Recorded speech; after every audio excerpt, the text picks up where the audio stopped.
room, everyone can just come in, and some have, so. So we're good. We're good. Kathy's back, yes, and good to go. Okay, hi, Cap. I'd like to welcome everybody to the Lower Gwinnett Township Board of Supervisors regular meeting for July 28, 2020. Please all stand for the Pledge of Allegiance.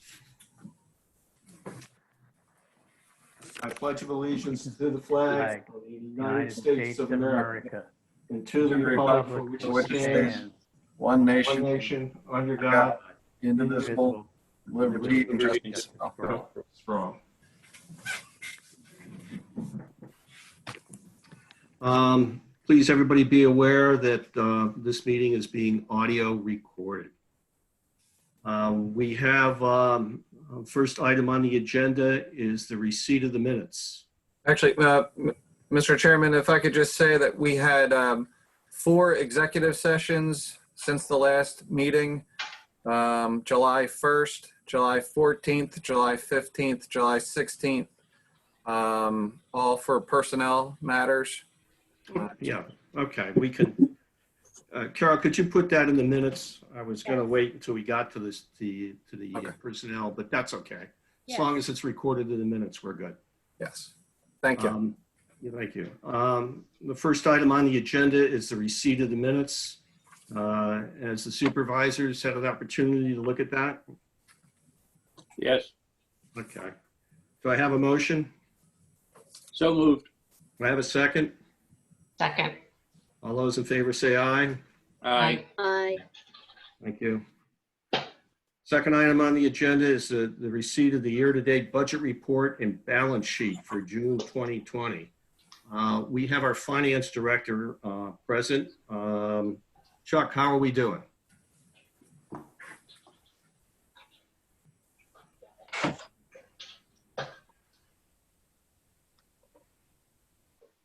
Chuck, we can't hear you.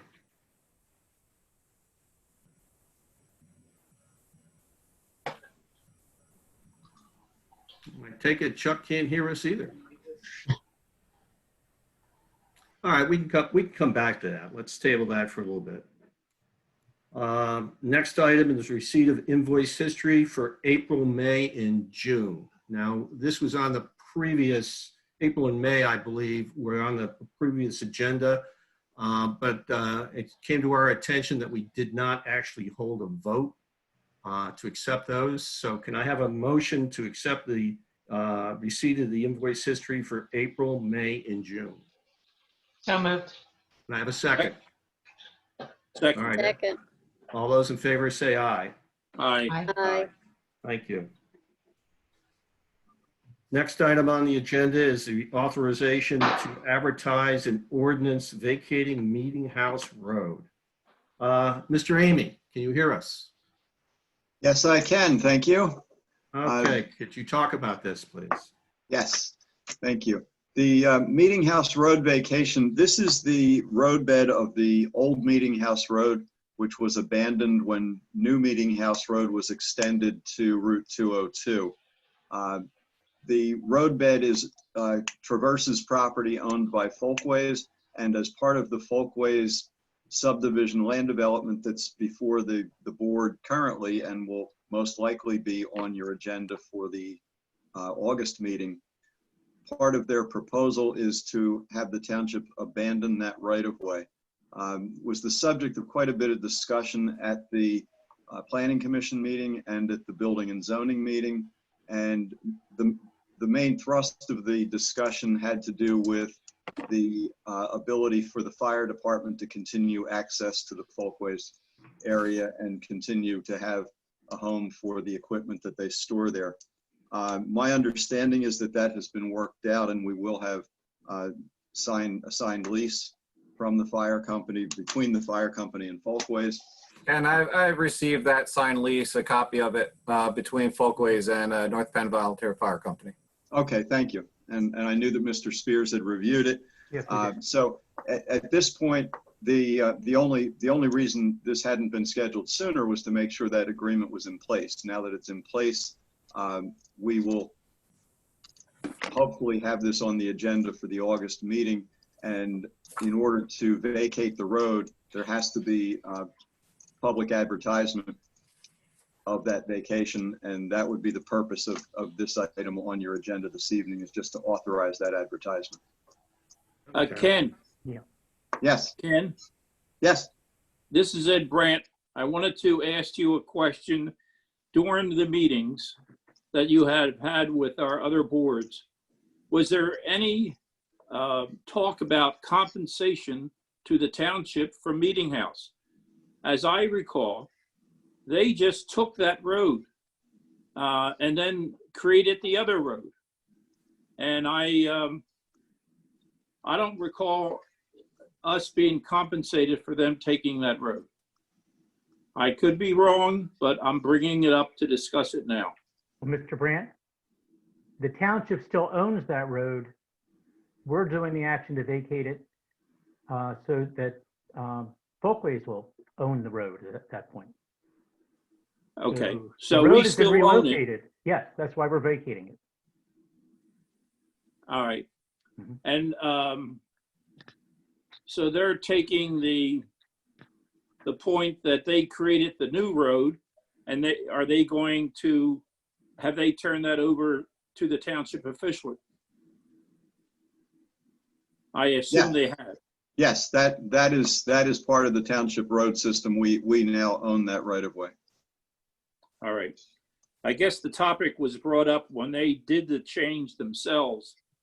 So if we own the right of way, it's better the way it is now compared to the old road. So that would satisfy my concerns. Thank you. I have a question also for Mr. Amy. Could you just briefly say what the agreement is that was worked out to smooth over the between the Folkways and the other group? Well, I think Mr. Spears or Chairman Gray might have more of the details than I do, but I can tell you in general, the fire company just wanted to ensure that they would have access to the area where their equipment is being stored currently, and that if that area of where their equipment is being stored should ever be relocated, they want to be able to guarantee access into the future for their equipment so that they can service that end of the township and the Folkways community. So that's the thrust of the agreement. As far as the details go, perhaps Mr. Spears can fill you in. Well, my review and Craig's review was as to the effect on the township. There are terms in there that are business terms between the two entities, Folkways and the fire company. But what we wanted to be sure is, for the purpose that the lease was a substantial length of time, it provided access, and there is talk about relocation. And if a new firehouse is built, that ground will also have access. So it makes sense for the fire company to get in and out. Thank you. Okay. Yeah, and I just want to clarify a little bit, right? The goal of this was to make sure that the fire company had access no matter what. That's right. And until there was an agreement between the fire company and Folkways, we really couldn't vacate the road because it would inhibit the ability for the fire engine to get in and out of there. So once there was an agreement between Folkways and the fire company, then we came to the conclusion that we could vacate that right away because we have the other road, the other access now. And as Ed Brandt pointed out, it's a better access. Are there any more questions from members of the board? Mark, I don't know if you got if your motion was approved, or maybe we don't need one to advertise, authorization of advertise. So we do need a motion. So I don't know who's Yes. keeping minutes, if they still need. You still need a motion and a second. Yes, we do. Yes. Okay. I was about to do that, Ed. and All right. You jumped sorry. in. That's okay, as long as it Right. gets done. So right. I need a motion to authorize the advertisement for an ordinance to vacate Meeting House Road. I have a So motion. moved. Do I have a So second? moved. Second. All those in favor say aye. Aye. Aye. Okay, motion passes. Next item on the agenda is a resolution for a lot line adjustment. Mr. Amy. Yes, thank you. This is a rather simple subdivision. It is a minor subdivision approval before you this evening. It is between the Glights, who have access from Brushtown Road, and the Fellers, who have access from Gypsy Hill Road. They each own a parcel that sit in from the intersection of those two roads. And the plan is for the Glights to subdivide approximately 3/8 of an acre, I'm sorry, 0.38 acres from their property, and offer that to the Fellers. And then in exchange, the Fellers will be offering 0.38 acres of their property to the Glights. So it's almost an exactly even swap. The difference is perhaps 3 or 4 square feet. And it will result in a more uniform configuration for both lots. There is no construction whatsoever planned as a result of this subdivision, and the subdivision does not open up the possibility for any additional subdivision of either piece. So they will both be, these will both properties will remain as single lots. They will just have a more regular configuration. There is one building on the portion of the Glights lot, which is being offered to the Fellers. I'm sorry, the portion of the Fellers lot, which is being offered to the Glights. There's a building that needs to be removed as a result of this subdivision in order to maintain compliance with zoning requirements. And the plan shows that building to be removed. Otherwise, the plans have been reviewed by the township engineer, by the county planning commission, by our planning commission, and have been recommended for approval by all of those groups. The resolution has been circulated to the applicants for signature, and as noted on the resolution, that needs to be returned to us by the 3rd of August. So it's been sent to them, and they've been asked to sign it and return it to us. So at this point, this subdivision is ready for the board's action, and I'll be happy to answer any questions that anyone might have. I have one, Ken. Who's going to make sure that building gets removed? Is that going to be you, or is that going to be Yes. our engineer? That will be me. Okay, do we have a timeline for that? There's no specific timeline noted on the plan, but I'm going to require that it be done simultaneously with the recording. I think that's the cleanest way for us to do it. Because once the plan's recorded, that building becomes illegal. Okay. A question for Tom Spears. Yes, sir.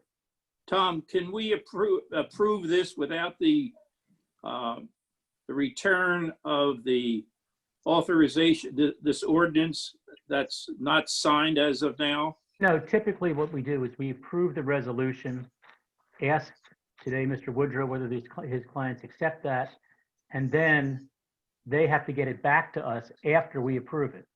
So Okay, we limit the time for them to get back. So no, they don't have to, they sign it after we approve it. okay. Yeah. All right. I don't have a problem. I don't see a problem with this. And with that said, I'd make a motion to approve the resolution 2020-15. Okay, are there any other comments from the supervisors? No. Does the public have any comments?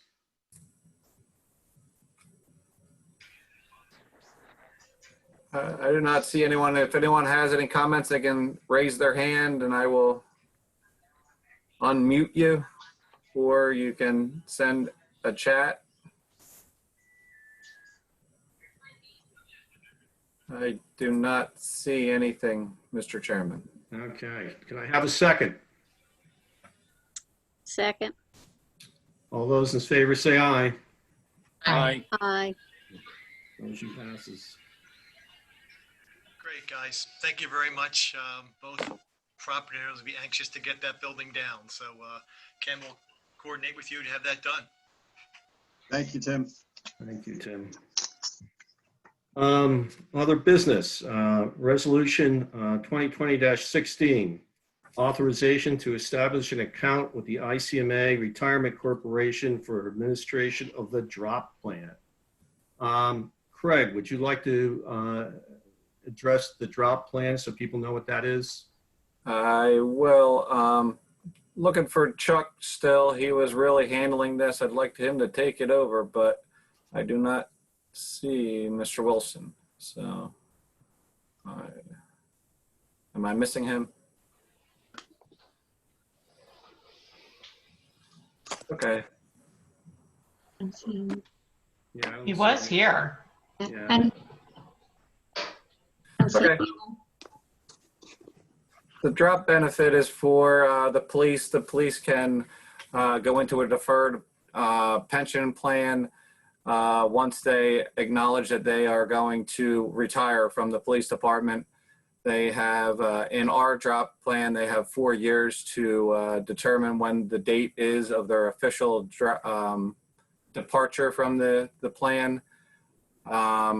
We've had 2 most recent police officers that have put in for their drop, which basically freezes their pension plan, and then we start a new plan for them so that they get a lump sum at the end of their retirement. The one officer has asked if we could use ICMA RC as the money manager for them. We had Chuck actually, Mr. Wilson, our finance director, actually worked with ICMA RC to create this plan for us. So this is just to another avenue for the police to determine which side they wanted to go on, either how we do it currently or to use ICMA RC.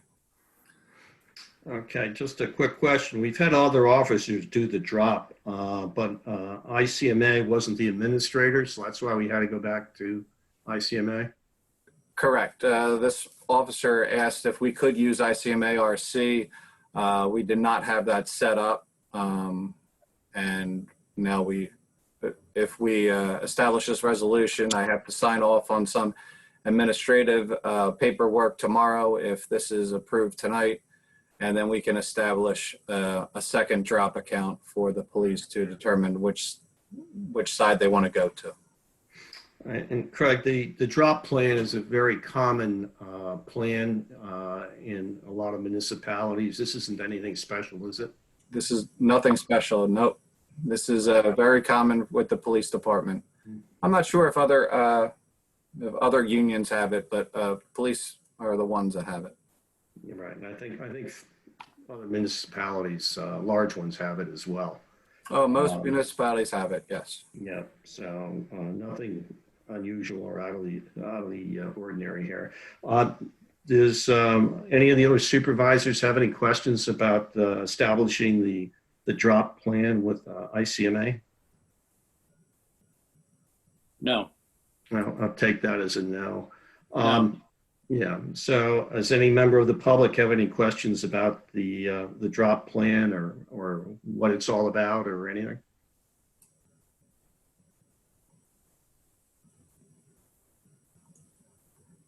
I'm looking, Mr. Chairman, just to try to. Nothing in the chat box. I don't see a hand raised anywhere. Okay. So we'll take that as no. Can I have a motion? So moved. I have a second. Second. Okay. All those in favor say aye. Aye. That's unanimous. I want to go back to the receipt, the year-to-date budget report and balance sheet. Since Chuck isn't here or couldn't connect back up, I wanted him to go over this. But we have this at our meetings. There's nothing unusual about this either. The supervisors have an opportunity to take a look at it. Does the supervisors have any questions about our budget report or balance sheet for June? Okay. I Does a just, member, if, Mr. Chairman, if I could just give a quick overview of it. With the COVID-19, we are actually doing fairly well with revenues. We're watching our expenditures, and revenues are coming in a little bit higher than usual. Mercantile taxes we're at 160% over budget, which is very good. Real estate taxes are a little bit lower at this time, but we did extend that deadline compared to last year. So we're looking at just a timely fashion for that. So we think we will collect where we were last year at least. Everything else looks fairly well. The real estate transfer taxes are up. Last year we had a low year for real estate transfer taxes. This year, I guess it is a buyer's market. People are selling their homes, and we're doing really well on the real estate transfer taxes as well. So all in all, it's looking pretty good, even with the COVID-19. And I will have a separate memo about the capital projects for the year in the manager's report this week. But if things go the same way, we're looking pretty good and hitting the budget mark without any deficit. okay, thank you. Are there any questions from the board? Are there any questions from the audience?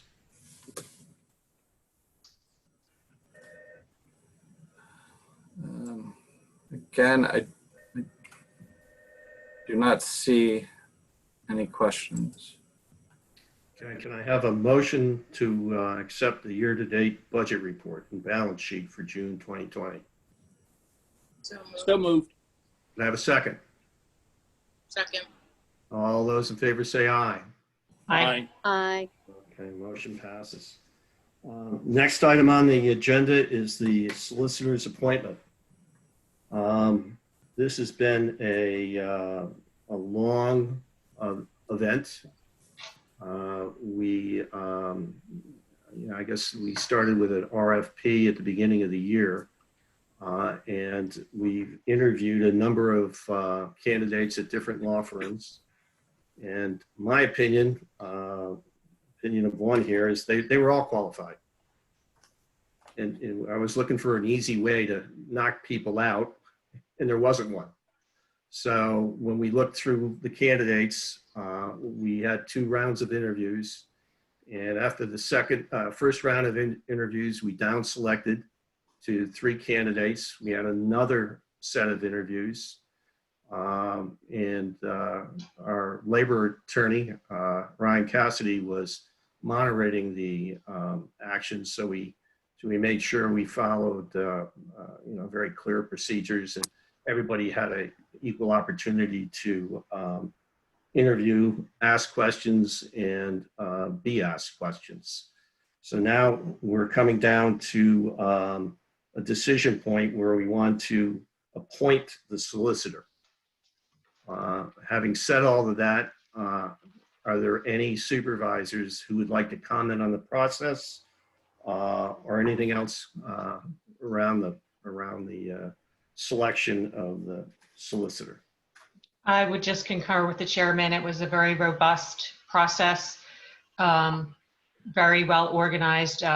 Thanks very much to Ryan Cassidy for stepping in and moderating it. And I think all of our residents can feel assured that we were very thorough, and we all feel that we have picked the best candidate to serve our township. I'll second that. Okay. Tessie or Danielle? Yeah, I would just like to thank all the firms who put in a bid and went through the whole interview process. It was long. It was very prolonged due to the COVID situation, but everybody stuck with us and was an active participant. And so I agree with my fellow supervisors that the process was thorough and fair. And I'm very pleased with how the process went. I'd like to echo everything that my fellow supervisors have said. They kind of covered all bases, but I also want to thank everybody for their patience, the public and the applicants for their patience as we maneuvered through the pandemic and switching to virtual interviews and multiple rounds of interviews. So I just appreciated everybody's patience and sticking through the process. Okay. I need a motion to appoint a solicitor. Do I have a motion? Yes. I'd like to make a motion that we appoint Neil Stein as the new solicitor for Lower Gwinnett Township. Okay. Thank you, Ed. Do I have a second? Second. Okay, all those in favor of appointing Neil Stein from the firm Kaplan Stewart as our township solicitor? Say aye. Aye. Aye. Okay, it's unanimous. I'd like to congratulate Neil. I understand he's not available today. It's just how timing works out. Actually, I'm here. Mr. Stein is here, Mr. Chairman. Okay, Neil. Well, Hey, how hello. are you? Good. I'm glad you could join us. Yeah, I'm on an iPad, so I don't know how well it's working. Yeah, I see you. You look Oh, good, great. Neil. You look Great. good. Great. Yeah, we're good. I was going to extol your virtues, Neil, but and I thought, well, maybe we could introduce you in the next meeting and talk about your bona fides a little bit. But as you know, it was a long process, and Mr. Spears here has done an outstanding job. And you know, well, at least I believe you know, what I feel about Tom. I mean, he jumped right in. He had the right temperament. He got back to us when we needed to. He kept us on the straight and narrow. And as I understand it, there's Tom, you're going to stay on for a transition period, so you can bring Neil up to speed on all of our legal activities. Craig and I discussed 30 days of transition where we'll have two solicitors actually. So we'll do a transition period during that time. And you'll be available after that time? Oh, absolutely. And you're going to remain our conflict attorney? Yes, and I sure hope Neil has lots of conflict. I'll make some up for you if you want. Thank you, Neil. Yeah. No, thank you, Neil. I can do without any additional, legal actions. I understand. I've never dealt with more attorneys in my life than I have in this job as a township supervisor. I can tell you that. So it's a pleasure, Neil. Well, I just want to say it's a real honor and privilege, and I'm looking forward to the opportunity to working with the board and working with Tom and serving the community. And I promise you, I'll do it diligently, competently, and fairly, without bias or political preference. Okay, I got to put you on my speed dial. You're available 24/7. Is that true? To you and my wife. I'm not sure what to think of that. Leaving that one alone. Well, welcome to the community, Neil. We appreciate everything the time and everything you've done so far, and look forward to a long tenure. Thank you. Thank Well, you. And Mr. Okay. Chairman, if Yes. I may, I want to thank the board. This has been a great experience. I thought it was 2 months. Well, it's been a very long 2 months, but I have enjoyed it. Your group has been very interesting, to say the least, but also hopefully we're going forward in all the right directions, and I appreciate that. Thank And you, Tom. I really did enjoy working with all of you. Thank you. Thank you, It's our Tom. pleasure as well. Thank you very much. So, We're going to move on a little bit. Next item on the agenda is authorization to advertise the trash bid. Craig. Yes, so Neil's first order of business is going to be to put a trash bid together. Just what he wanted to do. So our last trash bid was back in 2015. We had a 3-year contract or a proposal that went out. Waste Management won that proposal. There was a 2-year option to extend, and we exercised that option. So we're looking at end of October 31st as the end of this contract period. So we're looking to authorize advertisement for a new trash bid, and hopefully have an award by the end of September at this point. As I recall, 5 years ago, we had, prior to 5 years, we had a split trash bid. We had more than one hauler. And as I recall, we had we decided we would entertain a single trash hauler for the entire township, and we got a substantial discount. Do you know what the market is doing right now with that type of activity? I do not. I know recycling is not paying anything, so we may see an uptick in the price. Right now, the township would be is paying $29.21 a month, which comes to $350.52 a year. So I know Waste Management has told me that they're not getting any money for recycling anymore, and we may see an uptick in that pricing. Yeah, that's concerning me. I've been watching the international market, and I've seen what the Chinese have done and how it impacted the price of the recyclables. And I don't want our recyclables to go to a landfill if at all possible. And but on the other hand, I don't want to pay some exorbitant amount of money either. So we're going to have to look at this closely. And we got a very good arrangement 5 years ago, and I'm just hoping we can do that again. So does any of the supervisors have any questions? I just had one question, and it's kind of around constituent outreach that I've received. A lot of people had some concerns about the fact that they could not choose their own trash hauler. So the discount that we received precluded individual residents from choosing Indian Valley or Republic or Massader. Like, they couldn't choose who they wanted to haul their trash. Are we foreseeing that that's going to be an option that we're going to move forward with? I would hope we look at all the options. So 5 years ago, when we looked at this, Ed Brandt was really involved in this because he's a member of the Southeastern Pennsylvania Recycling Authority. Ed, is that right? Is that the name of the organization? It's the Northern Montgomery County Recycling Group, which I was involved for 25 years and was president for 20. And I just resigned from that. And our assistant township manager didn't have a choice, I guess. She's representing us at the meetings. And I know because of the pandemic, we interned, the Northern Authority has not had that many meetings.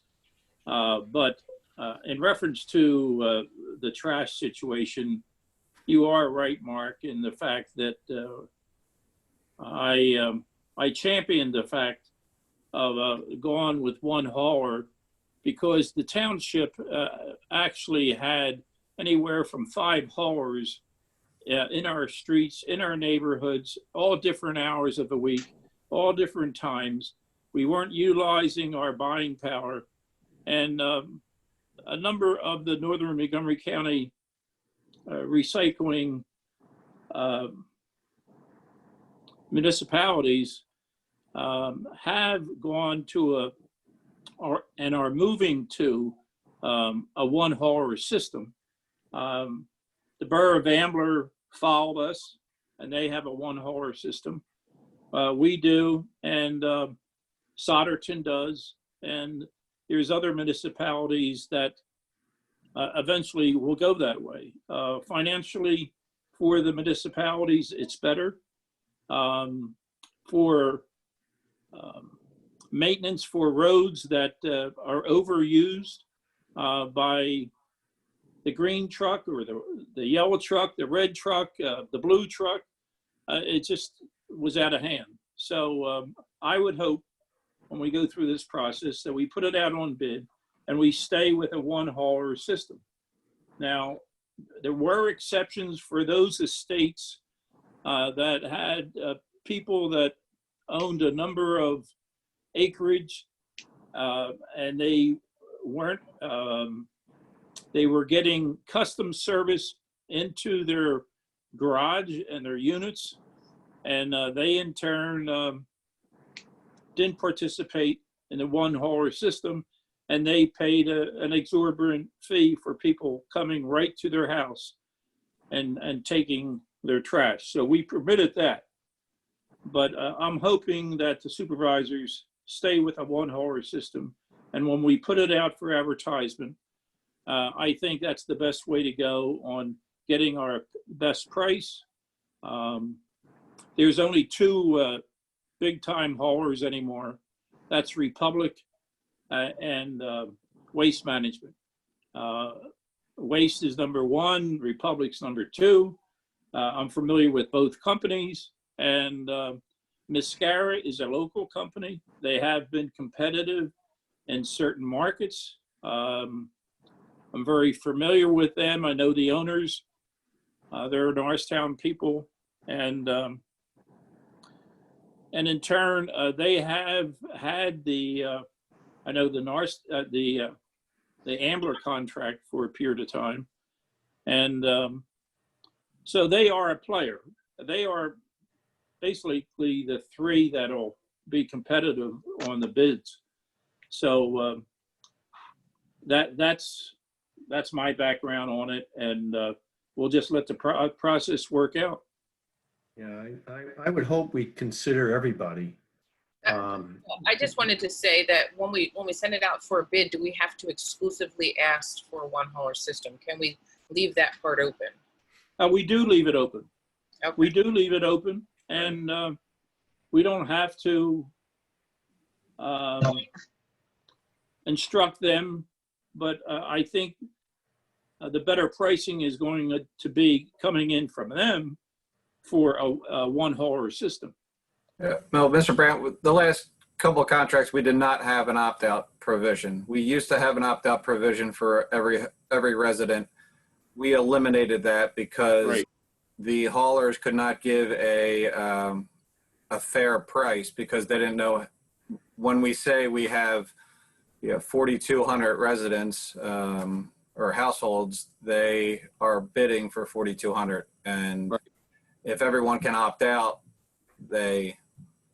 they had a hard time giving a direct price. And when we had the pre-bid meeting, that's what we heard from all of them. So Yes. they were all against dividing the township or any township, but ours as well. Craig, I should have recalled that. You are correct. And thank you for straightening the record on that. There's also, I believe in the collection ordinance, there's a requirement that it be a single hauler. So if you were going to entertain bids that weren't single hauler, the ordinance would also need to go through, be amended to reflect that. Okay. Supervisor Danielle, can I ask you why people were not in favor of the single hauler option? The feedback you were getting? So it was just a few residents, a handful at best. They wanted the option to choose their own based upon the recycling, the way that the recycling was collected and processed, and they were able to get a cheaper rate. So I feel that most of the individuals, it was more than one company they were talking about. It was Mascaro and Republic. Mascaro. It was related to a pilot that Mascaro is doing as it relates to recycling. And they were saying that it's being done either, I don't want to be quoted incorrectly, but that is being done in neighboring townships where they're able to recycle things that we aren't able to accept as recycling. So they wanted to be included in that and to recycle more, basically. And then there was another individual, another family that I think through Indian Valley was able to get a better price just for their trash collection. And they wanted to choose them, and they had remembered in the past that they were able to choose them and just had an issue with the fact that they could not. Okay, well, when we put out the RFP, hopefully they'll respond. Because I think they're right. I think the recycling is going to change this equation from what we've been used to, right? So we negotiated a really good contract 5 years ago, and we had the 2 one-year extensions. So from the base 3-year contract, so we made out really well when we negotiated that, and I would hope Waste Management would stay competitive, but the residents in Lower Gwinnett actually saw their trash bill go down as a result of the contract we had 5 years ago. I don't remember what the discount was, Craig, do you? I do not. I do not. Yeah, it was percentage-wise, it was meaningful that we got a break on the prior contract. And I think that was at least a 3-year prior to the 5-year. So anyway, it is something we have to look at, and this is a authorization to advertise that. So can I have a motion to advertise that? So moved. Can I have a second? Second. Is there any discussion from the public?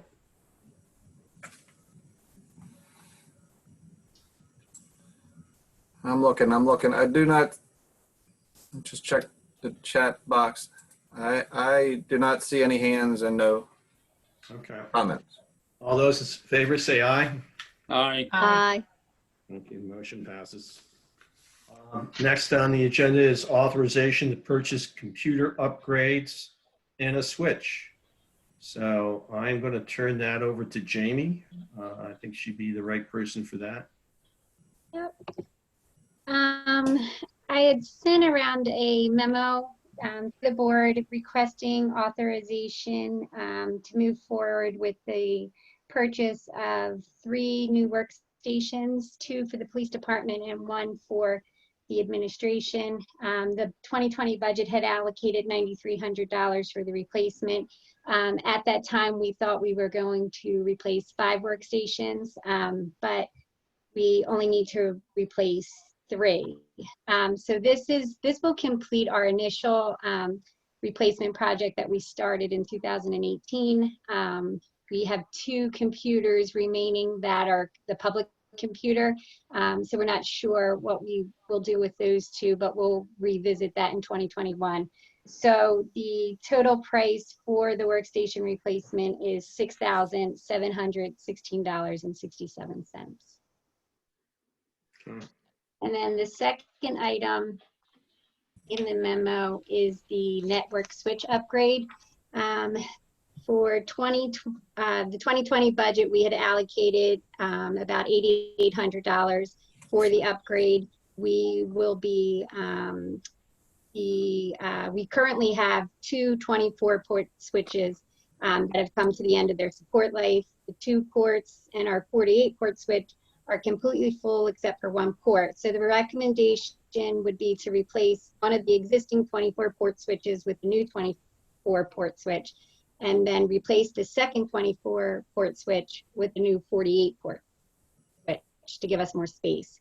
And then the other 48-port switch that we have, that will also be looked at in 2021. So that cost came to $8,620.37. So both requests are under the budgeted amount that we had in 2020.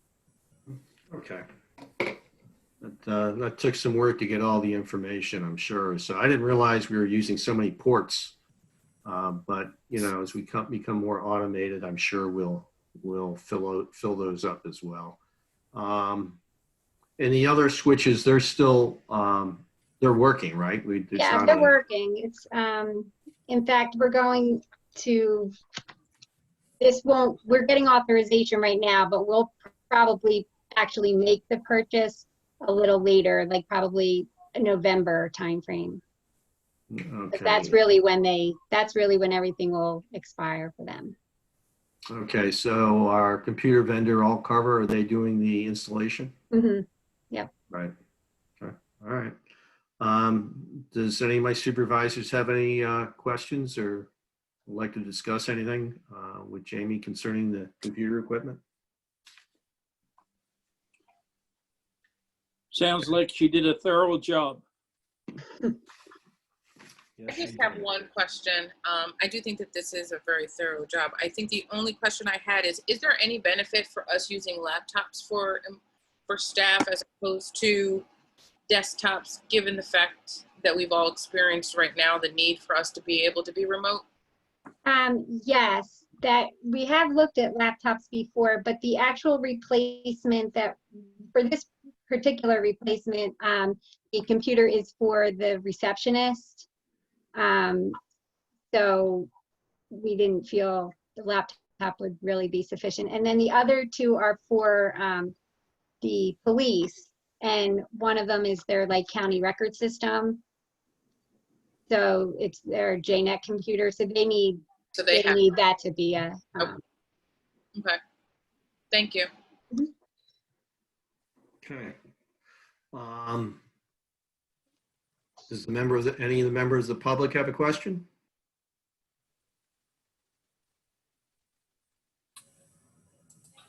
I do not see anything. Okay, can I have a motion? So moved. Can I have a second? Second. All those in favor say aye. Aye. Aye. Motion carries.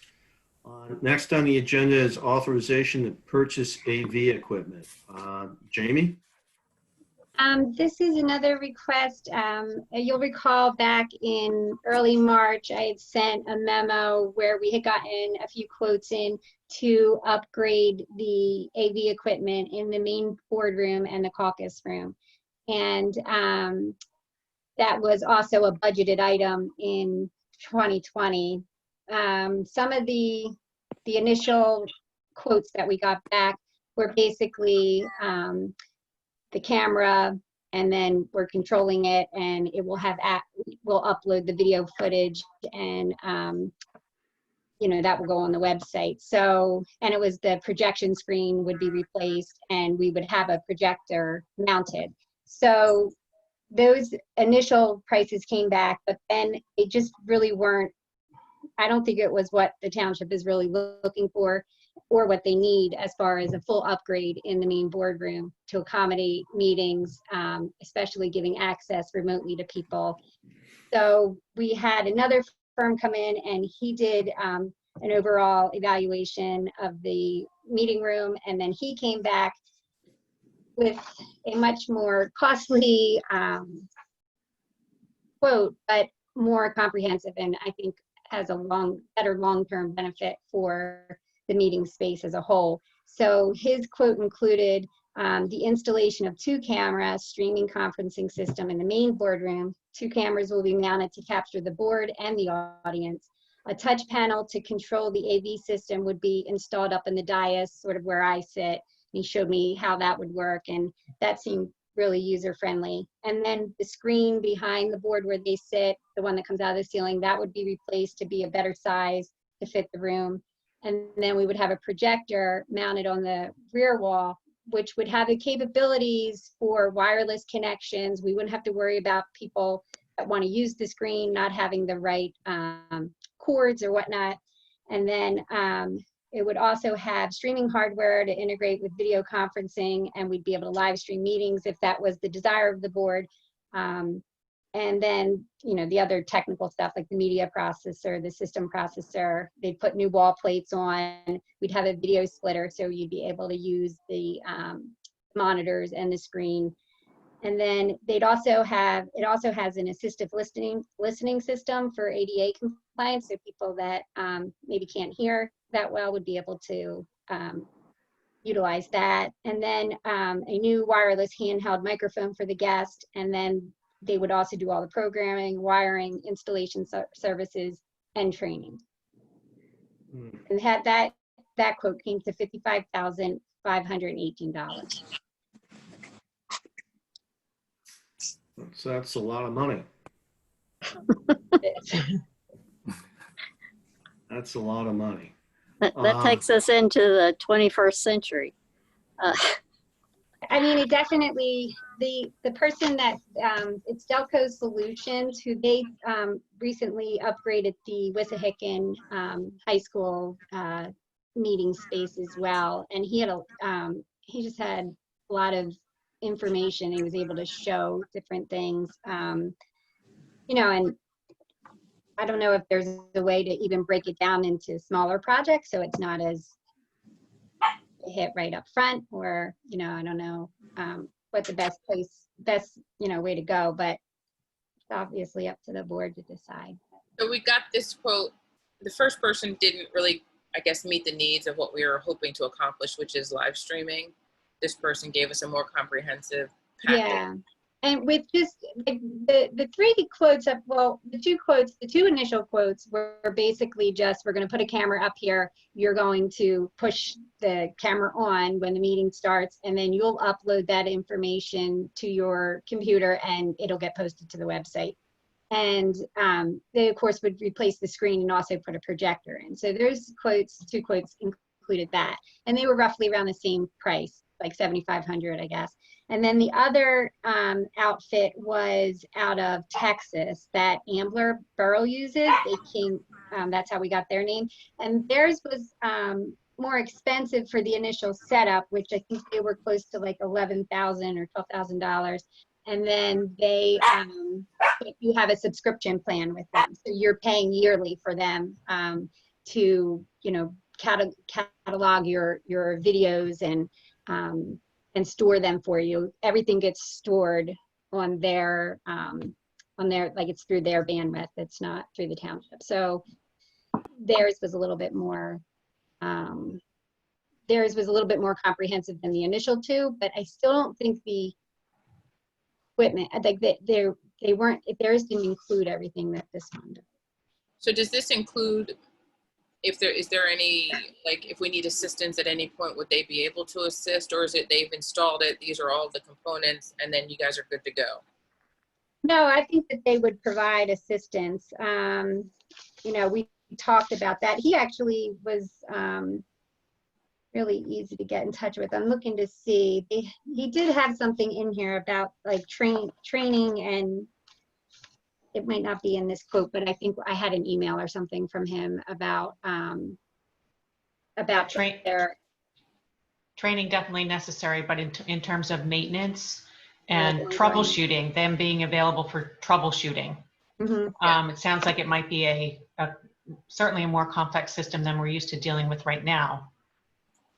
Is there So, a fee? I guess I'm questioning Is there an additional fee? Is that if they provide us any kind of technical assistance in that if something's not functioning or something, I don't know, is even broke, do they provide assistance, or is that a separate fee? I'll have to look into that. Okay, and you got a recommendation from school system? Is that where you got their name from? I actually did. I got their name from Jerry Moore from Wissahickon School District. And that's who they use? That's who they used for a recent project that they were really happy with. Okay, and is there anybody else in the area that used them?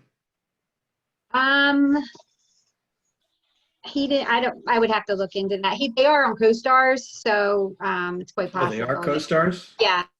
Oh. Jamie, is there some kind of warranty or guarantee, or, you know, I guess the same question that Danielle had, are they going to support us for a year or something like that? He did not include that in this quotation. So I will check back with him and see what that what that entails, what their maintenance package and support entails, and if there's an added cost to that. So the main difference between the first few quotes and this higher quote is the ability of the latter for the live streaming, which I think is one of the communication upgrades that the supervisors wanted to provide our residents. And this one also included different types of equipment. So this one Yeah. has 2 cameras. This one had the controller thing that they would install at the dais. And that you can pre-program things. So like if I say that was my job to video the meeting and I was going to be out, well, I could have a setting for the Board of Supervisors meeting and anybody could go in, turn it on and put it to the Board of Supervisors meeting and the cameras would move and go to the place that they need to be. Everything can be preset in there. So he showed me how that worked and that was pretty user friendly. But in addition, the projector, he's quoting like, yes, just like higher quality equipment, I would say. Is that what he installed at Wissahickon? Same quality caliber equipment, do you know? I'm not exactly sure what that whole project entailed, but he showed me a lot of different places. He has done more school districts and municipal buildings. And he just was going, and a lot of police departments. So he was just going through some of the projects they've done. And I would say the Lower Gwinnett would be not as large scale as the ones that he showed. But it is your opinion and the manager's opinion that this is a better option despite the cost, given that it's really going to serve us for all the needs that we need presently and bring us well into the future. I definitely feel that. I had a couple more questions, Jamie. I did look at their website, did see that they did a significant amount of work with higher education and larger kind of presentations, larger than what we do, more regular, like lecture style presentations. The 2, I don't know if they're television screens. I don't think they're smart boards that we have currently. The monitors in there, yeah. Would they become obsolete? Would they integrate them into this system? Yeah, he felt that he would be able to utilize them. He would be able to, I think that whole splitter thing was to be able to have the option to go on the screen and either monitor. Where right now there's a whole lot of finagling that goes on to be able to do that. So it would bring ease to us being able to present, like, for example, the agenda could be on the board behind us. Anything we're talking about could easily be seen from the audience and or people at home. Yes, and we wouldn't have to have a cart in the middle of the room with the projector on it. Everything would be from the projector and the projector would be wireless. So it could, like, we have a wireless connection. We'd be able to sit there with like a laptop and project to the. And it's all integrated with the internet that we have. Yeah. So I guess the last question I would have is, did they project how long this system would be able to be utilized and functioning for the township moving forward? Is it a 10-year system? Is it a 15-year system? Is it 3 years? Like most by? You know, we didn't really he didn't really discuss that. Didn't really, no, I don't have an answer for that. We didn't really discuss the time frame. Okay. The current, I believe the current, what's in there now, Craig would know better than I would, but I would say it's got to be at least over 10 years old. Most likely, we did an upgrade for the monitors there. The idea was the monitors were going to be used for the board, so the board could see. The monitors would be turned in, so the board could see that, but the audience would be able to see the screen behind you to help with the visuals that were kind of lacking at this point. I know that the audience has had difficulty seeing them, just visually, like they're blurry a little bit. So that's why I was wondering if they would be able to be utilized or would they become obsolete? They would be utilized more for the board than for the audience. Well, and the planning commission can use it and the zoning hearing board. Well, and that's the good thing. Anybody could like any outside, like if somebody was coming in and they're presenting something to the board, their connection would be, they'd be able to connect really easily. Any meeting that is held in there. They'd be- Right, right. I would request that we upgrade those to monitors that are in there, because they're, even sitting quite close to them, they're not very, the print is quite small. I don't know if that's a function of the software or the actual board, but I don't think they're really very user-friendly. Yeah. Those monitors are not the high resolution monitor, I don't believe, 1080p. And when we got them, I think it was probably somewhere in the 8-year time frame. They were pretty expensive back then, and now you don't even bother getting them repaired anymore. They've gotten so inexpensive. You just go out and you buy a new one. So for not very much money, a few $100s. So I think that perhaps we ought to look at that too. That would be very inexpensive. So I think we really got to find out about the training. That's really important, because you're not going to be at every single meeting, Jamie. It's not possible. Right. Right. You'd be here 24/7. So we have to have some kind of support agreement, and getting the life cycle information, I think, is also fairly important. And I don't know how we don't really have a service level agreement either on this equipment. We haven't really done that before, so maybe we need to look at that, because Kath's point was, how long is it going to be good for? Right. So we got to look at that too, because this is expensive. So I recommend that we table this for the next meeting. You think you can have those questions answered by then, Jamie? Yes. Okay. Does the rest of the board members agree to table this to the next meeting? Yes. Just a question for Jamie that you could probably answer yourself. I'm sure that this new upgrade will permit us to make available our public meetings to the retirement communities that we have, the 3 major retirement communities. And I don't think our present system allows that, but I'm just assuming this will be able to connect to anyone in those retirement communities, and also I'm sure it does if they have a laptop, but if the retirement communities wanted to have in their auditorium, a tie-in, and I'm sure this would permit it. But my fellow supervisors are are more computer oriented than I am, but I just wanted to ask that question.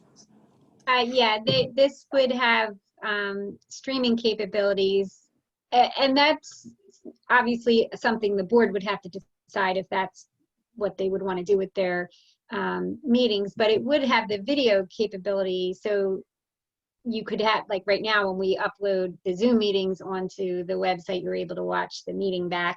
And prior to that, we were just having the audio uploaded to the website that you could watch it. If they would be able to watch the meetings, and then if the board so chose to live stream it, then they would be able to. Okay. Thank you. Okay. Well, Thank you, Jamie. thank you. Very, very thorough job, Jamie. Thank you. I just have a comment from Deborah Schaefer, and I think we talked about all this, but just to put it on the record, what about hardware maintenance on a long-term basis? and software updates, and a consultant with a technology degree, technology background really needs to be included in this transaction. And just a couple comments. It gets back to a service level agreement, right? So if Correct. this equipment goes down, we got to know how long it's going to take to get it back up and what it costs, right? So we need those questions answered. So yes, Deborah, thank you for your comments. I agree with them. Okay. Next item is the purchase of a drone for the police department. Is the chief available? Is he here? I am here. Can you hear me? Yeah, we can hear you, Paul. Good. So Paul, I know we've had this conversation ongoing now for a while. Could you fill us in on your thoughts, please? Sure. Recently, as according, in reading my memo here, we were fortunate to find a local training course to be able to operate a drone. Bucks County Police Training Center, the first week of August, is hosting a class. We will be considered a commercial use for what we plan to use this drone for. So it does require an FAA test and training. So we found Bucks County is hosting a 40-hour class. I believe it's the first week in August. Can you still hear me? Yes, we can hear you. Yes. Something started ringing. I didn't know what that was. So we found, close by school. We selected 2 officers that live close by that were interested in participating in the program. And the instructor is somebody that has provided drones to Abington, Hatfield, and I believe a few towns in Bucks County. So we've been talking with him for over a year now, and finally a class was put together. What we're recommending, based on his recommendation, was to purchase a drone. The drone cost was $2,382, which is remarkably low, I believe. These drones range in price. Obviously you can get one at the local department store, but for what we're getting, it's a relatively conservative price. You can spend upwards of $20,000 easily, but we're choosing not to go that route to start with. So the drone is roughly $2,382. The schooling and the classes that's required, the batteries, the 40-hour licensing course for 2 people, the FAA test, and the drone accessories was $2,580. And then they recommend that you do not use the drone you're going to use for practice during the class, because they say we will crash them quite often. So a training drone is $423 for two training drones, so they're $210 a piece. The total cost for training, the drone, all the accessories came out to $5,385.94, which is under our budgeted amount. Okay. So Paul, could you tell us and the audience what we would use this for, what the police department would use the drone for? So I would just clarify that a little bit, that it's going to be for the township's use. We envision, when we talked about this over a year ago, Mike DeStefano was involved in the conversations, that there's times he could use it. There was talk at the time of, there was something going on with something on Gypsy Hill Road with water retention easement, and it would have been nice to have a picture of it to show everybody. Even as far as looking at the building, the current township building or other buildings that we own, to be able to do a roof inspection, to be able to just fly around and do that type of things. Police-wise, I see us using it on, we do come across searches for missing people. missing elderly people usually. So it could come in handy for that. There is software that will investigate for, that will do accident diagrams for us that, and there's a lot out there as far as that goes, but we're not ready to purchase that yet. So I see it just as a good tool in our toolbox that, hey, we may use it 3 times a year. The township may use it 5, 6 times a year. It's hard to say, but for the price, and it seems to be that's, it's just one more tool in our toolbox that we'll be able to utilize for investigations and for safety reasons.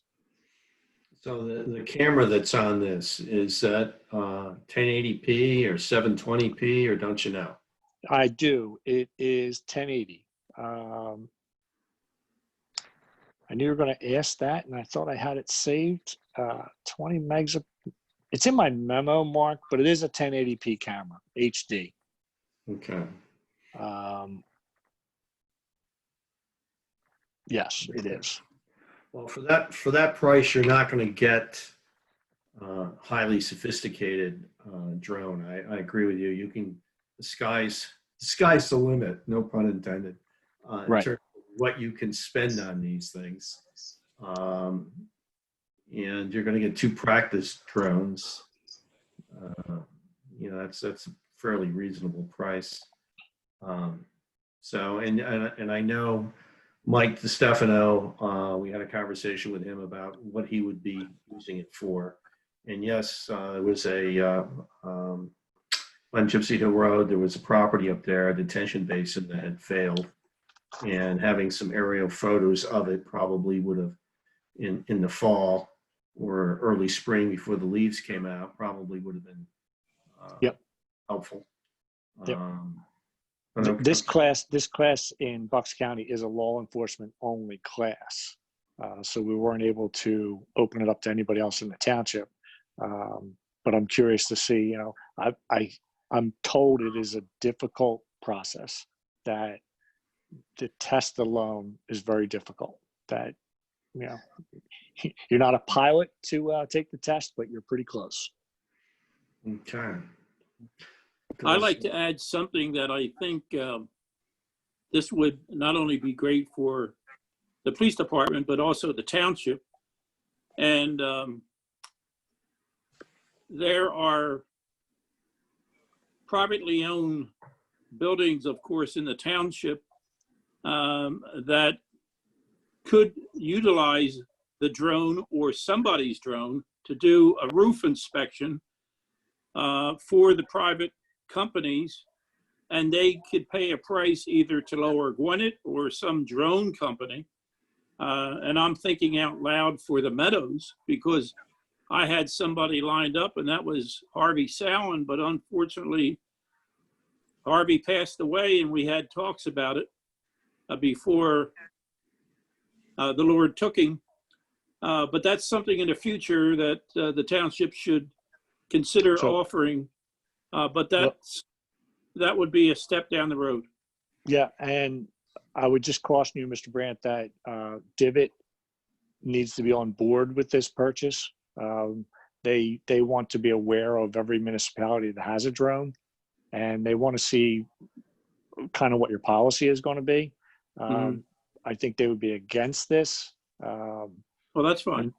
Part of this whole licensing deal for us to be able to use this is it's going to be used for township service. Okay. So there's a lot involved behind the scenes in even just getting to this point. It wasn't as just simple as just going to Walmart and buying a drone. We could do that, obviously we could do that, but we don't want the liability, and we wanted to do it right. And that's why it's taken us over a year to get to this point, waiting for, I wanted to do it right. I didn't want us to be out on a limb here flying drones and not having the right people doing it. So the class became available. We got into the class. We're doing it right the first time. And, Divot will be made aware of everything we're doing as we go along. Yeah. Well, I certainly think it's a great idea, and I'm certainly in favor of it, and I think the rest of the board would be too. Right. And just mentioning Harvey again, Harvey did make a donation to the police department. And I told his wife that we would use this to purchase a drone. Yeah. I think he made a donation every year, Harvey. He has, but he made a substantial donation before his passing. Yes, yes. Wow. Does any other supervisors have any comments? I have a question for Officer Kenny. So when all is said and done, then in the township, employees will only have 2 individuals that can operate the drone. Is that correct? Correct. The schooling is $750 a person, plus $300 and some for the test. So it's close to $1,000 to get somebody trained to operate this. So we chose 2 officers who were interested and also one lives right across the street. So that would be, come in handy if we needed somebody in a hurry. And the other officer lives just outside of the township. So that was a consideration also. But you're correct. Okay. There will only be two certified operators of it. And they are willing to be sort of on call, I guess. Sure. Yes. When the need arises. Correct. And test. Go ahead. I'm sorry. We can always get other people tested. I think I would like someone in Public Works to be on board, and possibly Sandy in the Park and Rec department. So the sewer easements can be looked at quickly. The trails can be looked at quickly, and anything else that we need. So just because the training is going on now, and that's only for law enforcement, I believe. Is that correct, Chief? Correct, Greg. That we talked about that, and I looked into it. This is a law enforcement only class, so we weren't able to open this up to Parks and Rec, Public Works. Mm-hmm. But we would like to expand that. So absolutely. So, Chief, Harvey also documented with his drone the progress of Springhouse Village Center. Correct. As it was being developed. And we also had other private citizens showcase the Pike Fest a couple years and our Veterans Memorial. Are those uses problematic as far as Divot goes? No, I don't believe so. Okay. Now, Divot's going to want to see that these guys have been trained. Yeah. I believe, Craig. I don't know if you have more to add to that, but I remember when Peter comes out to visit, that's always one of his questions. Do you have a drone? And correct. When I would say we're looking into it, his response would be, please let us know when you purchase one.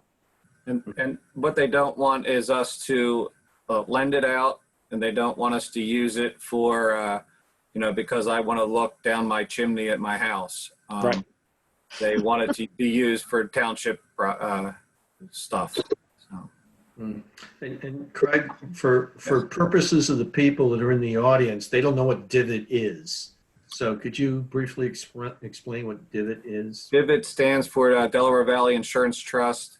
It's they do our health insurance, our work comp, our property liability insurance, and it's a trust between a number of municipalities throughout, even more than the tri-state, and it's a trust and they are located over in Horsham. We've been a member there since I want to say the beginning, so for many years, and they look out for basically all municipalities in this trust. Mm-hmm. And Craig, are you a member of their board? I'm a member of their health board. Yes. Okay. All right. Thank you. So we're represented at Divot. Well, I would assume. Yes. Okay. All right. A couple questions for Chief Kenny. Sure. So as it relates to police work, I kind of understand the community aspect, but how this or could this potentially open us up to lawsuits around individuals' right to privacy if we go over their property and record them? I understand for investigative work, if you're looking to see if someone in a wooded area is hurt or fell down. But if you're going over an individual's home and they decide to sue the township or the police department because they feel their rights have been violated, what and how would we prevent that from happening? Well, I think we would have the documentation to show that it was a public safety event that caused us to fly over somebody's house. And just speaking recently, when we had a walk away missing person from Springhouse Estates, and even more recent than that, off of Baker Road, we had an elderly woman disappear or walk away. And we ended up finding her 5 houses away in somebody's backyard. So in that case, we probably would have flown over people's houses and yards and properties. But I think as long as we're documenting it, I believe, not think, I would believe that we're documenting the cause of why we incorporated a drone as one of the tools we use to find a missing person. This drone, in my view, will not be used as a joyride. And even when the officers get back from this training, any training they do on their own, I would require that to be on township property, that we're either driving down to Pendleton Woods and practicing with it there, or in our own back door, right outside. We won't use it to invade somebody else's privacy. So I think our protection is the same way as a month ago when we were walking through people's backyards. I walked through a couple yards looking for this woman, and if we hadn't done that, we would have never found her. So I think that's where our protection comes in. Is there any policies or procedures that other municipalities that have drones currently use as far as best practices to ensure that everything's on the up and up, and that in any way provides them a layer of protection as it relates to someone Yes. concerned? Yeah, and I'll follow that up. I'll put our policy out so everybody can see what it's going to be. Okay. Before this training is over and we start using it. Thank you. Are there any more questions from the supervisors? No, I'd just like to make a motion that we purchase the drone as outlined by the chief. Thank you. And Craig, is there any member of the audience that would like to comment?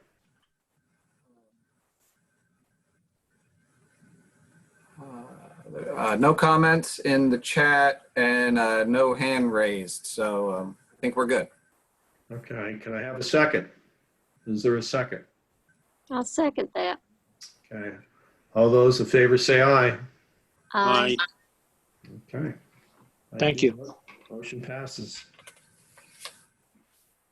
Next on the agenda is the Public Works appointment.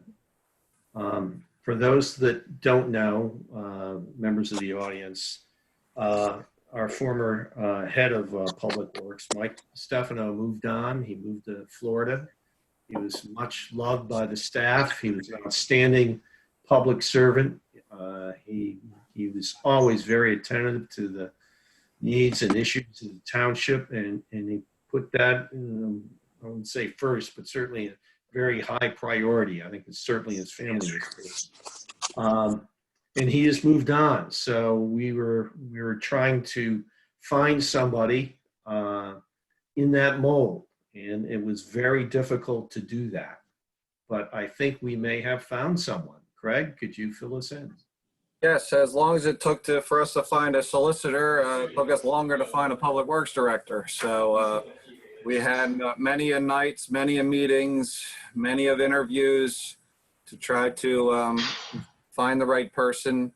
And we have a gentleman that started out in the borough of Hatboro, started out in the Public Works Department and moved his way up to Public Works Superintendent, and then he really graduated and got to a borough manager there for a while. So we brought him in. Everyone had a chance to interview him. He has 21 years of experience at Hatboro, and we would like to try to seal the deal with him and bring him on. It looked like he could start on August 10th if everything goes well tonight, and with some of his pre-employment testing that has to be done as well. His name is Alfred Zollers. He's from Hatboro, PA, and has a bachelor's degree from Penn State. He's been a fireman most of his life. He was a chief of a fire company for 9 years. And like I said, 21 years of experience in Hatboro, moved his way all the way up. So he's done a little bit of everything in Hatboro.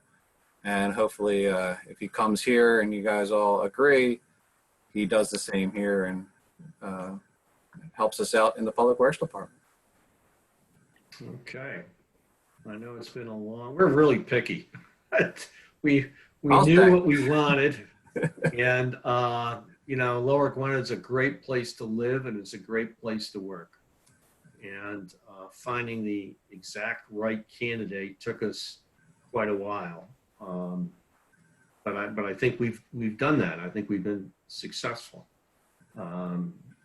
Someone with the tenure he had at Hatboro, what did you say? It was 21 years there? 21 years I have, yep. Yeah, I'm just starting out at 21 years. So yes, so we're pretty particular because we want somebody that can live up to Mike DeStefano's standard, and not that we're going to judge anybody by that yardstick. He needs to be judged on his own, as the case may be. So you need a vote from us, is that correct? Yes, we certainly do, yes. Okay. Can I have a motion to hire Alfred? So moved. Can I have a second? Second. All those in favor say aye. Aye. Aye. Okay. Well, thank you very much. We appreciate the hard work, Craig, that you and staff have gone through to find Alfred. And he doesn't go by Alfred, is that right? He goes by Fred. Yes. Yeah, Fred. So we'll call him.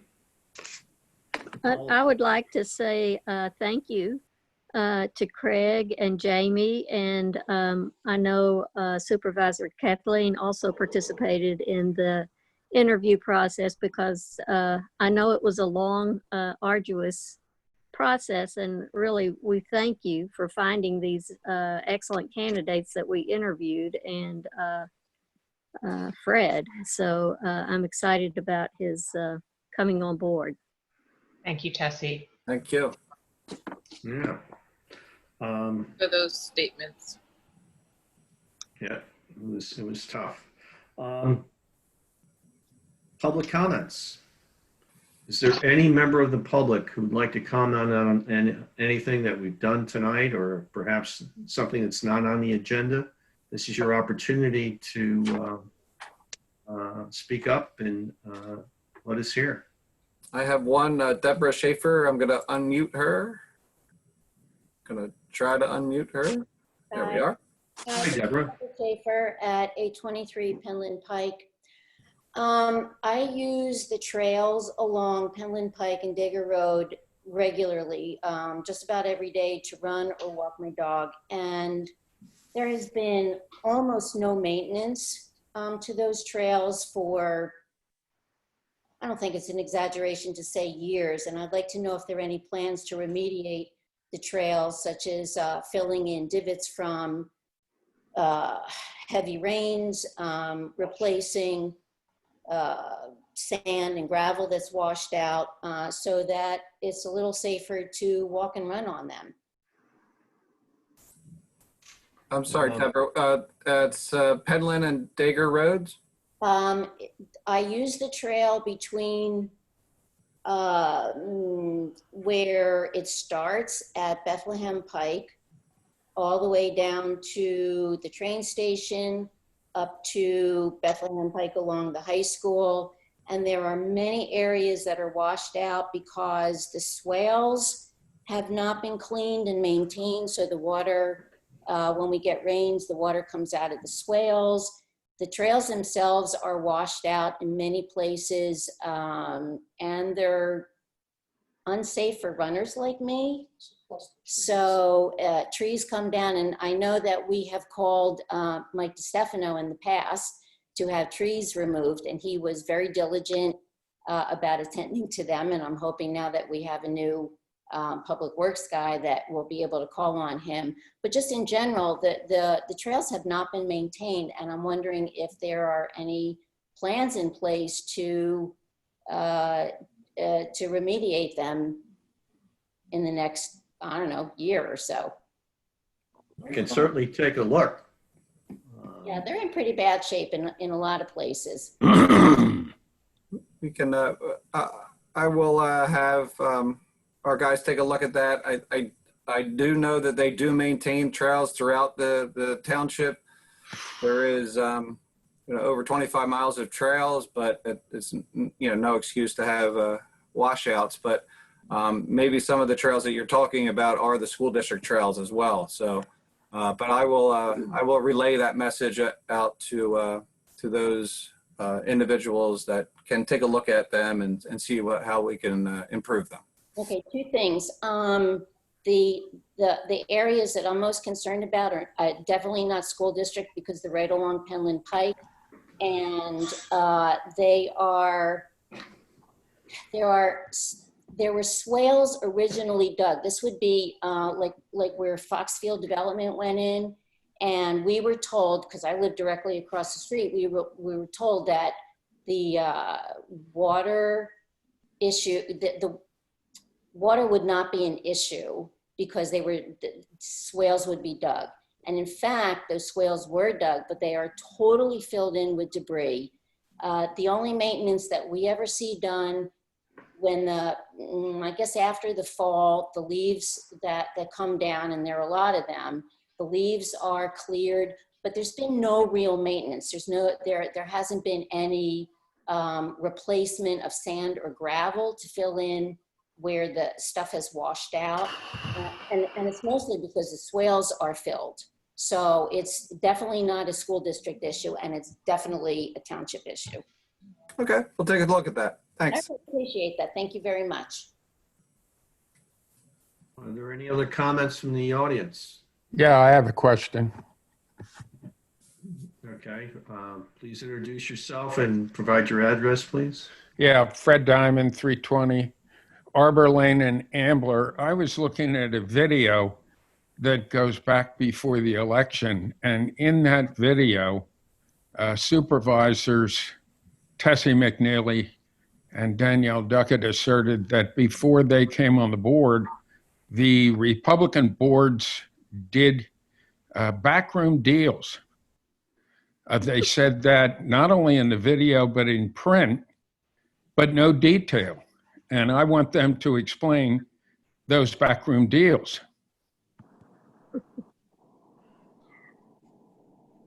Danielle, do you want to say something or you want me to? Or I can. I think you're talking about during the campaign. That's right. Okay. I mean, so since we've been elected, we're in the stance of governing for everyone, but what we were talking about in the campaign was related to insiderism or things not always being forthright in how situations came to a decision.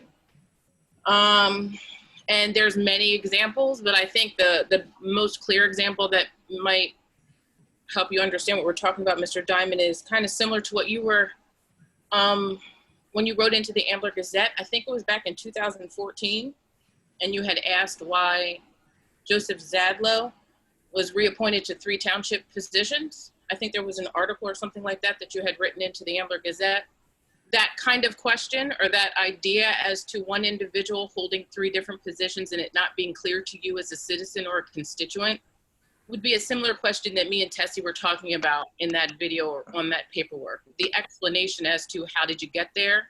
Why is the public at large who elected you not have a clear answer or how that came to be? But there's numerous examples. Another one that comes to my mind would be when builders, when they're closing on their building agreement, and if they've had to clear trees, there's a tree fee that you have to pay. There's many examples of not all builders paying the tree fee or replacing the trees at the same level of each as everyone else. And we don't know if it's because of relationships that they've had with previous supervisors or what took place. There's no way to make assumptions, and it's not fair to make assumptions, but the information is not clear. So what that is indicative of is insiderism or backroom deals, something that took place that's not privy to the public at large, that we would have to inquire, and it would take a long inquiry process for us to get an answer. But it's something that isn't clear, isn't forthright, isn't transparent, and isn't known to the public at large just off the bat. So that's what you're talking about, and that's what we're referring to. Well, my inquiry about Mr. Zadlow was answered to my satisfaction by Larry Communal. I had a question. I did not make an allegation of backroom deals. The connotation of backroom deals is corruption. Now, you labeled the Republican administrations that way. Specifically, who were you charging? There was no specific person. We were talking about the whole entity in and of itself. I understand that you got an answer to your question, but when I read it in the newspaper, I didn't get an answer. So the mere idea that the public at large does not know is an example.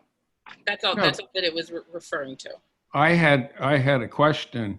I did not allege corruption, and that's what backroom deals are.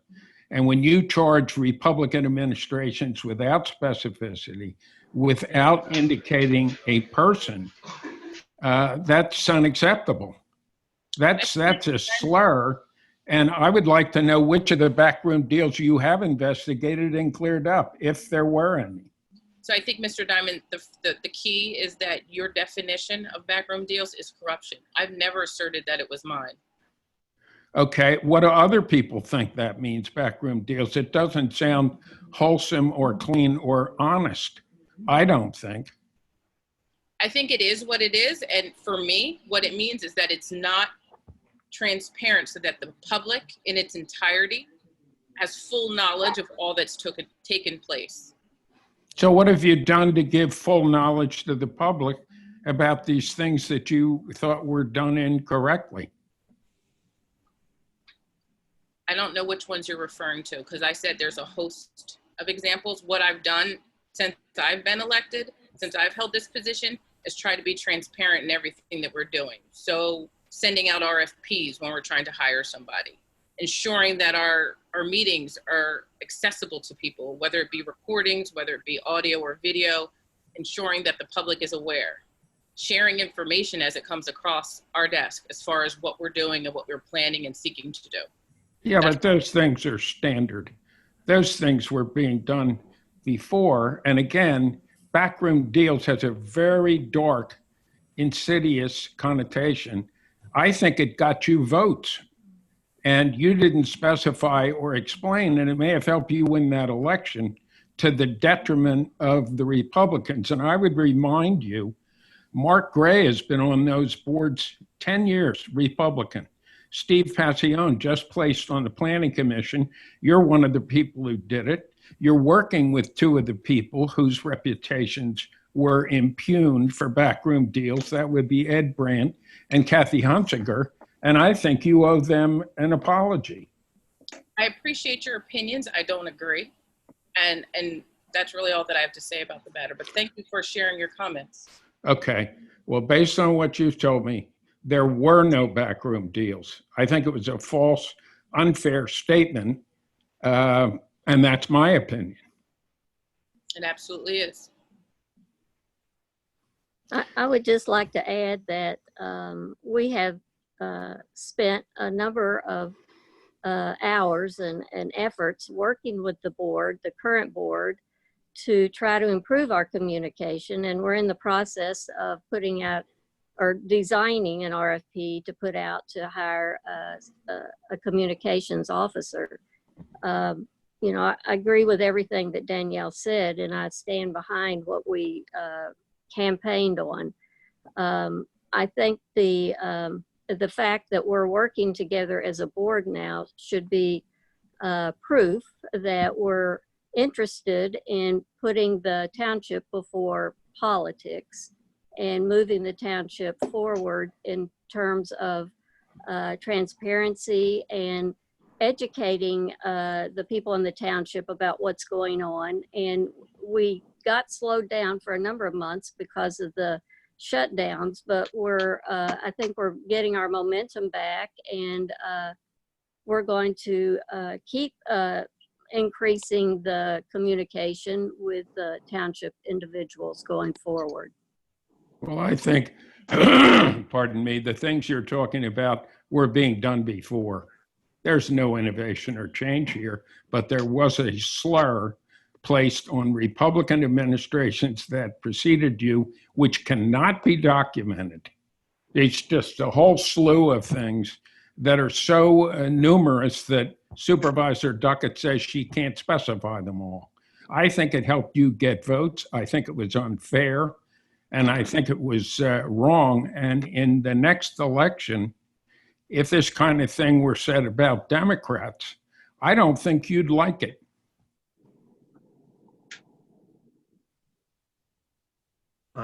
Thank you for your comments, Mr. Diamond.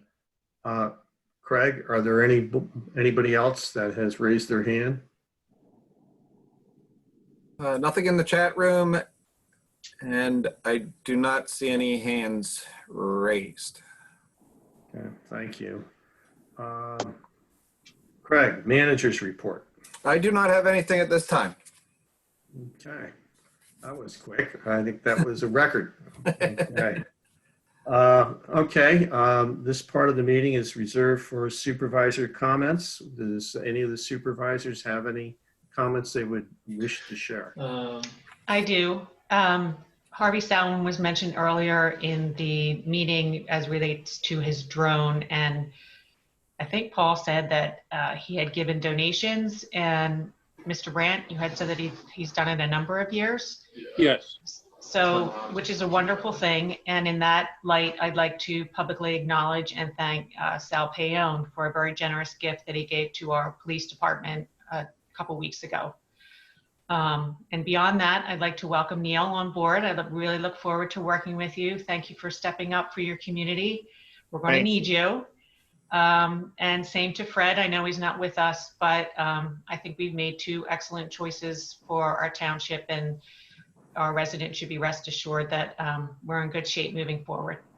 That's all I have, Mr. Chairman. Kathy, if I could just say something, Fred Zollers had to work tonight. He was flushing out some lines, so he apologized for not being able to join us tonight. So I should have mentioned that before. It's okay. Okay, thank you. Does any other supervisor wish to make a comment? Yes. I would second what Kathleen has said about the appointment of Neil Stein as our solicitor and the process that we went through. And like my other supervisors, I think Neil's going to serve the supervisors and the township greatly, and especially like he noticed, this is his only township he's going to be covering because he lives in Lower Gwinnett and he wants to make sure we do the right thing. And so congratulations to Neil. Congratulations to the board for the appointment of Fred Zoller. And the last one I have is a question to Tessie and to the board members, because I must have missed something. But Tessie mentioned just moments ago about the township appointing a communications manager. This is the first I've heard that. And maybe I missed something in the last meetings, but either Tessie or the manager, could you, or our chairperson, answer that question? Communication manager. I don't know where that came from. Yeah, I can address that somewhat, Ed. I believe our assistant manager put together RFP and that she shared it with us. The idea was to look and see what's available in the communications area. Now, as you know, we've used a firm in the past going back 10, 12 years, before my time, in fact, on the board. And what this is a effort to formalize that a little bit and make sure we're using the right people. And the idea is not to hire an employee, at least that's the current thinking. The idea would be to hire an organization, a company, service provider. And that was in the rough draft that Jamie prepared. Okay, I'm crossing communication manager with a technical support company. Of course, communications is part of that. So thank you for the clarification. You're welcome. Mr. Yeah.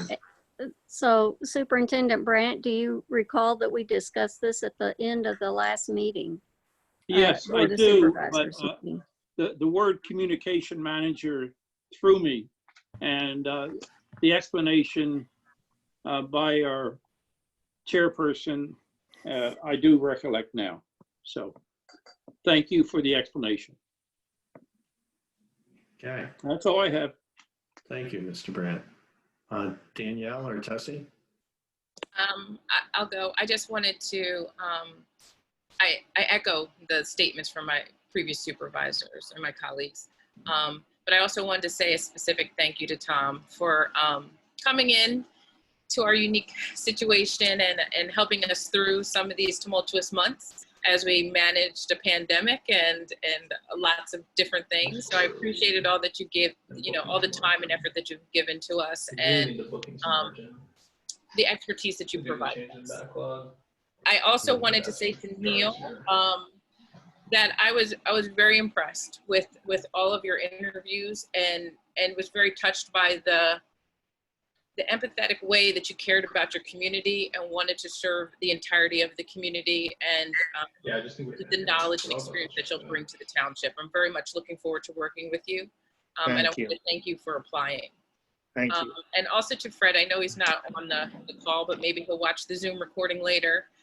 Welcome to the township and thank you. Thank you. Thank you very much. Okay.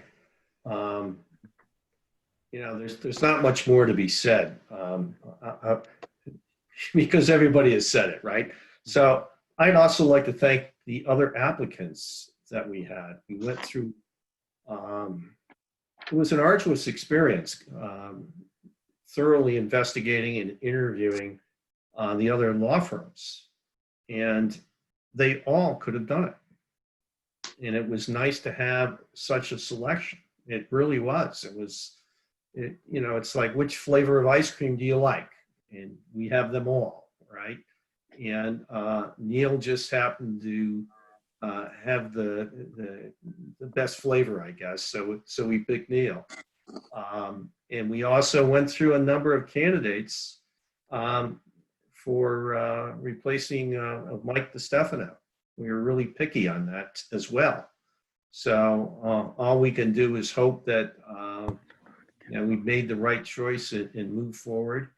And Tom, like I said, you've been a real gentleman. I appreciate all the help that you provided and look forward to working with you in the future. With that, I'm going to adjourn this meeting. Thank you, everybody, for attending. Thank you and good night. Thank you. Good night. Good night. Good night. Good night. Want to talk about